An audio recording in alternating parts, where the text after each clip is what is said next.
Hi YouTube! This evening we are making the pesto recipe. Unfortunately, I'm not feeling so hot. I think I kind of overdid a little bit today, but my husband Arlen said that he would be willing to be in front of the camera, so I'm going to introduce you to him in just a minute. But we are making actually a double batch of pesto right now, so I will list the ingredients for a single batch in the bar below, but everything that we use is going to be double that. And anyway, I hope it all makes sense. And yeah, so here's our pesto recipe. Alright, so to make pesto, you will need 2 bulbs of roasted garlic. You will need a blender. This is kind of a blender food processor mix. It's kind of halfway between both, but a blender works just fine. A blender gets it smoother, but it's a little harder. You have to put the leaves in slower. A food processor will take it all at once, but it doesn't get quite as smooth at the end. So we use this kind of wannabe both mechanism. And you will need 1 cup of olive oil. You'll need half a cup of nuts.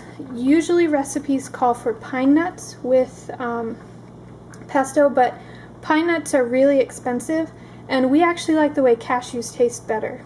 We think that they taste better in pesto. You can use walnuts, you can use almonds, whatever you'd like, but half a cup. And 4 cups of fresh basil, and then you'll put salt to taste. Alright everyone, this is my husband Arlen, and he's going to be making the pesto for us today. And the first thing you're going to want to do is you're going to want to take your roasted garlic. Usually we let it cool before we do this, but these are fresh, very hot. That's why he's grabbing them with the paper towel so he doesn't burn himself. But if you do not want to take the time to roast garlic, you can use fresh garlic, but just use maybe, I don't know, 3 or 4 cloves. You don't want to use near as much because it's way stronger. So if you use the roasted garlic, you can see he's just squeezing it. It's a little tricky when it's real hot, not to... Yeah, it's hard when it's hot. Burn yourself. We'll get it. So I'm going to let him squeeze the garlic out, and then we will come back and look at the rest. Alright, so you can see there's all the roasted garlic at the bottom of the blender. And now we're going to add in the olive oil. And this is a cup of olive oil. It's really important that you use olive oil and not canola oil or vegetable oil, because the flavor of the olive oil is really going to be nice. We like to use extra virgin for this, but any kind will work. And then the nuts. And like I said, you don't have to use, we're using cashews, but you can use whatever kind of nut you want. And I think with this, do we have to blend it some first with this one? I put just a little bit in. Okay. With a blender, you'll have to blend the first 3 ingredients together before you add any basil, but because this is kind of a food processor, it does a little bit more. So here's our first blending round.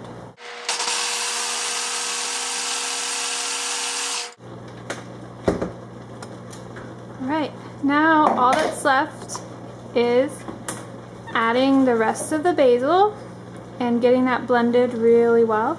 You can see making pesto is not really hard. Now, one thing I want to say about the basil, this year we did something different in our garden and we grew a bunch of different varieties of basil, but I am not as happy with any of them for making pesto as the basil that we usually use. I don't think Arlen really cares very much. He's happy with whatever. I don't have a discriminating taste. It's all great to me. But I will post a link actually to the basil that we usually use because it makes really good pesto. And you usually want to go with the sweet basil. That's going to be way better. So now we're going to do our final blend.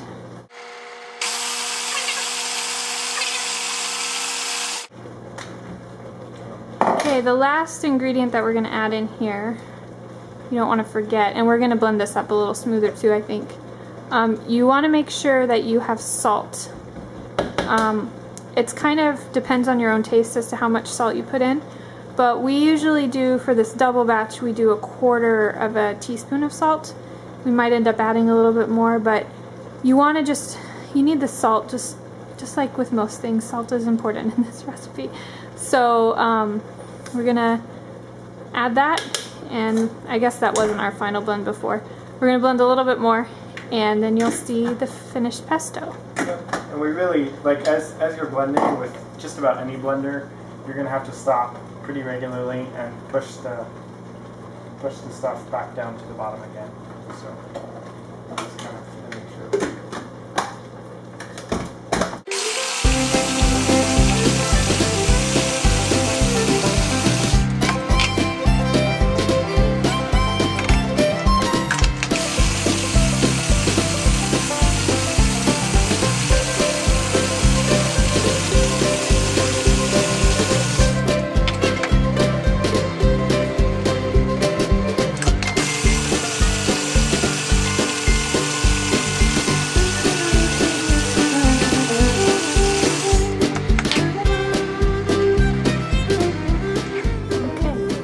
This is what the basil is going to look like when you're done.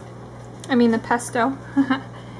And we've got some pasta cooking, and we're going to get it all mixed up and show you how you can make a wonderful dish out of this.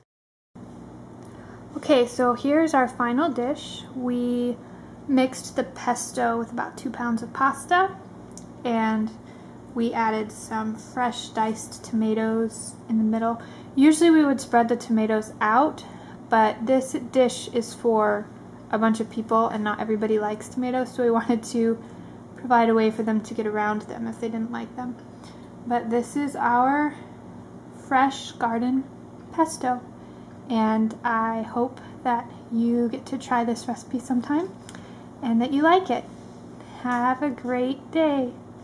Bye. Another thing I forgot to tell you, if you have leftover pesto, the best way to use it is with pasta, but you can also use it as a sandwich spread, or you can use it as a dip. It would be really good if you had a hummus dip and a pesto dip and use them for crackers or pita bread. But yeah, so that's what you can do with pesto.